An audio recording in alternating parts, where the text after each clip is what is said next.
Hello friends, welcome to Siri foods. ఇవాళ వీడియోలో సపోటా జ్యూస్ని ఇంట్లో చాలా సింపుల్గా చాలా టేస్టీగా ఎలా తయారు చేసుకోవాలో చూపిస్తానండి. నేను చూపించిన పద్ధతిలో చేస్తే మీకు జ్యూస్ సెంటర్లో కంటే ఇలా తయారు చేసుకున్నదే చాలా టేస్టీగా ఉంటుంది. తయారు చేసుకోవడం చాలా సింపుల్.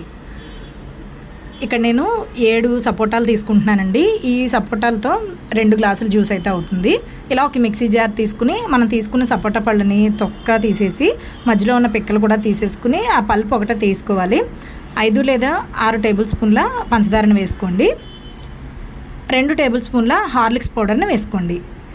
6 లేదా 7 ఐస్ క్యూబ్స్ని కూడా వేసుకుని ఒక 1/2 లీటర్ పాలను వేసుకోండి. అంటే ఒక పెద్ద గ్లాసుడి పాలని వేసేసుకుని మిక్సీ చేసుకుని తీసుకుంటే మనకి జ్యూస్ అనేది రెడీ అయిపోయింది. చాలా టేస్టీగా ఉంటుందండి. హార్లిక్స్ పౌడర్ కానీ బూస్ట్ కానీ వేసుకుంటే ఇంకా టేస్టీగా ఉంటుంది. ఒకసారి ఇలా ట్రై చేసి చూడండి. ఇలా జ్యూస్ తయారు చేసేసుకున్న తర్వాత చిన్న చిన్న సపోటా ముక్కలు, డ్రై ఫ్రూట్స్ వేసుకుని గార్నిష్ చేసుకుని చల్లగా ఇలా వెంటనే తయారు చేసుకుని వెంటనే తాగితే చాలా హాయిగా ఉంటుందండి. చాలా బాగుంటుంది. ఈ వీడియో చూసి మీరు ట్రై చేస్తే మీకు ఎలా వచ్చిందో లేదో నాకు తప్పకుండా కామెంట్స్లో తెలియచేయండి. మీకు నచ్చిందా లేదా అనేది కూడా తెలియచేయండి. ఇలాంటి మరిన్ని టేస్టీ అండ్ యమ్మీ రెసిపీస్ని సులువుగా నేర్చుకోవడానికి సిరి ఫుడ్స్ని సబ్స్క్రైబ్ చేయడం మాత్రం మర్చిపోకండి. మరో మంచి రెసిపీతో మళ్ళీ కలుద్దాం.